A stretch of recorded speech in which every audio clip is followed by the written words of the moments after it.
আসসালামু আলাইকুম ওয়া রাহমাতুল্লাহি ওয়া বারাকাতুহু। সম্মানিত দর্শক শ্রোতা, যে যেখান থেকে দেখছেন, কাছে কিংবা দূরে, দেশ কিংবা বিদেশ, সকলকে জানাই আন্তরিক মোবারকবাদ। সম্মানিত দর্শক, আমি উপস্থিত হয়েছি আপনাদের সামনে মাওলানা বেলাল হোসেন তাওহীদি সাহেব। আমরা চেষ্টা করি প্রতিদিন আপনাদেরকে নতুন নতুন ভিডিও উপহার দেওয়ার জন্য। সে অনুপাতে আমরা আজকে উপস্থিত হয়েছি জানাজার নামাজ আপনাদেরকে প্র্যাকটিক্যাল আকারে দেখাবো কিভাবে পড়তে হয় এবং জানাজার নামাজের গুরুত্বপূর্ণ কিছু মাসালা নিয়ে আলোচনা করব। প্রিয় দর্শক, আমাদের আজকের আলোচনা শুরু হচ্ছে।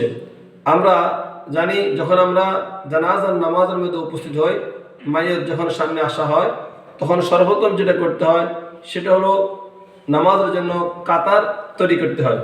এক্ষেত্রে আমাদের সমাজে দেখা যায় অনেকে বলাবলি করেন, আলোচনা করেন যে কাতার 3টা হইতে হবে অথবা 4টা হইতে হবে। আসলে এক্ষেত্রে প্রথম কাতার পুরো হওয়ার পরে এরপরে যতই কাতার হোক, জোর হোক অথবা বেজোর হোক, 3 কাতার হোক, 5 কাতার হোক অথবা 6 কাতার হোক, এতে কোনো আপত্তি নেই। বরং মানুষ যে পরিমাণ হবে, সামনের কাতার পুরো হওয়ার পরে এরপরে যত কাতার ইচ্ছা তত কাতার হওয়া যাবে।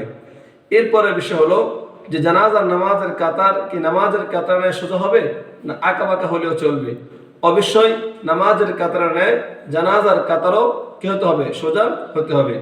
তৃতীয় বিষয় হলো যে আমরা যখন জানাজা নামাজ পড়ব তখন কি পা থেকে জুতা খুলতে হবে? এক্ষেত্রে যদি কার আশঙ্কা থাকে যে তার পায়ের জুতার মধ্যে ময়লা আছে, তাহলে অবশ্যই সে তার জুতা পা থেকে খুলে ফেলবে এবং মাটির উপরে দাঁড়িয়ে সে জানাজার নামাজ আদায় করবে।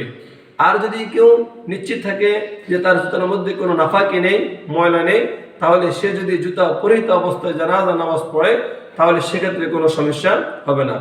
প্রিয় দর্শক, এবার আমরা যখন জানাজার নামাজের জন্য কাতারবদ্ধ হয়ে দাঁড়াবো তখন আমাদের সর্বপ্রথম যেটা করতে হবে সেটা হলো নিয়ত করতে হবে।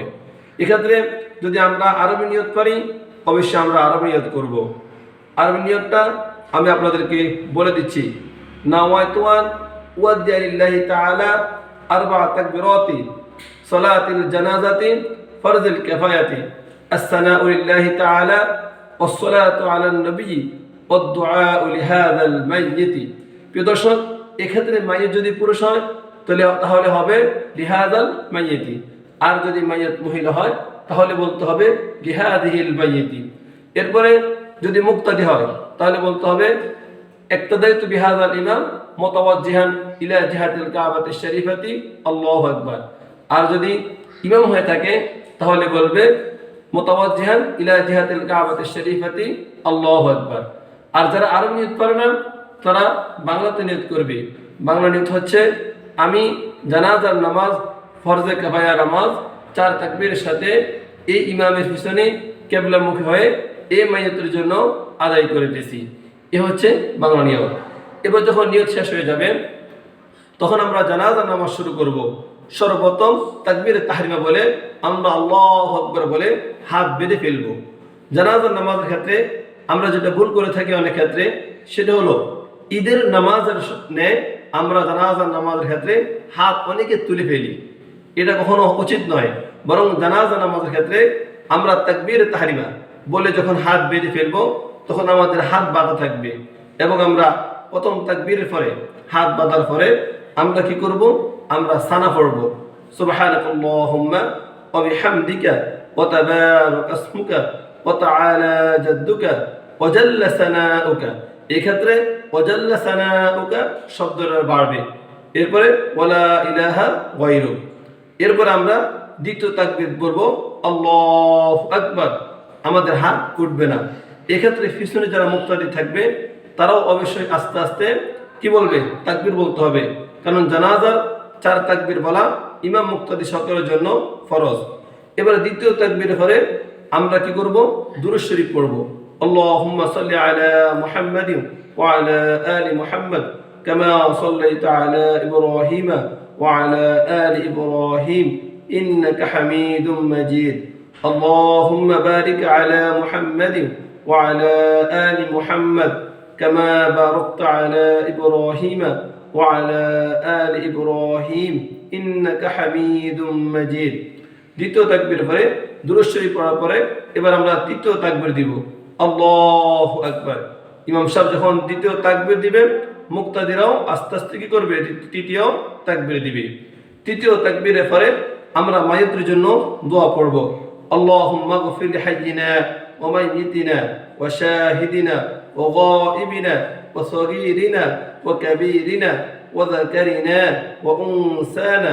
আল্লাহুম্মা মান আহইয়াইতাহু মিন্না فأحيه على الإسلام ومن توفيته منا فتوفه على الإيمان। এরপর ইমাম সাহেব চতুর্থ তাকবীর দিবে, আল্লাহু আকবার।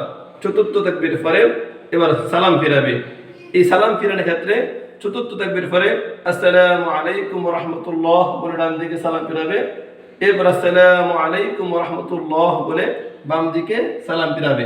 প্রিয় দর্শক, এক্ষেত্রে হাত বাঁধা অবস্থায় যদি আমরা ডান দিকে এবং বাম দিকে সালাম ফিরাই, এটাও জায়েজ আছে। আর যদি আমরা ডান দিকে সালাম ফিরা অবস্থায় হাত ছেড়ে দিই, ডান হাত ছেড়ে দিই, এবং বাম দিকে সালাম ফিরা অবস্থায় বাম হাত ছেড়ে দিই, এটাও কি আছে, জায়েজ আছে। প্রিয় দর্শক, তাহলে আমরা জানতে পারলাম যে কিভাবে জানাজা নামাজ পড়তে হয়। এক্ষেত্রে আরেকটু পার্থক্য আছে, সেটা হলো মাইয়িত যদি প্রাপ্তবয়স্ক পুরুষ কিংবা মহিলা হয়, তাহলে সেক্ষেত্রে একটু আমি যে দোয়াটি বলেছি তৃতীয় তাকবীরের পরে সে দোয়াটি পড়বে। আর যদি মাইয়িত নাবালেগ ছেলে অথবা মেয়ে হয়, তাহলে একটু পার্থক্য আছে।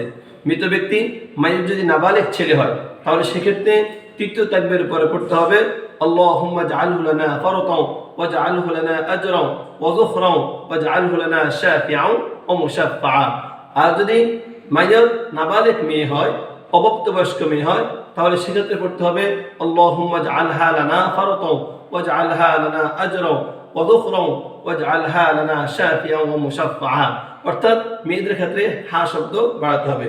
প্রিয় দর্শক, তাহলে আমরা অবশ্যই জানতে পারছি জানাজা নামাজ কিভাবে পড়তে হবে এবং জানাজা নামাজে কখন কোন দোয়া পড়তে হবে, প্রাপ্তবয়স্ক মারা গেলে কোন দোয়া পড়তে হবে, অপ্রাপ্তবয়স্ক ছেলে অথবা মেয়ে মারা গেলে কোন দোয়া পড়তে হবে, এবং জানাজা নামাজে তাকবীরের সময় হাত ঈদের নামাজের ন্যায় অবশ্যই উঠবে না। প্রিয় দর্শক, তাহলে অবশ্যই আমরা আজকের ভিডিও থেকে উপকৃত হতে পেরেছি। এই ছিল আমাদের আজকের ভিডিও। দেখা হবে পরবর্তী ভিডিওতে। সে পর্যন্ত ভালো থাকুন এবং চ্যানেল তাওহীদ মিডিয়ার সাথে যুক্ত থাকুন। আজকের মতো বিদায় নিচ্ছি। আসসালামু আলাইকুম ওয়া রাহমাতুল্লাহি ওয়া বারাকাতুহু।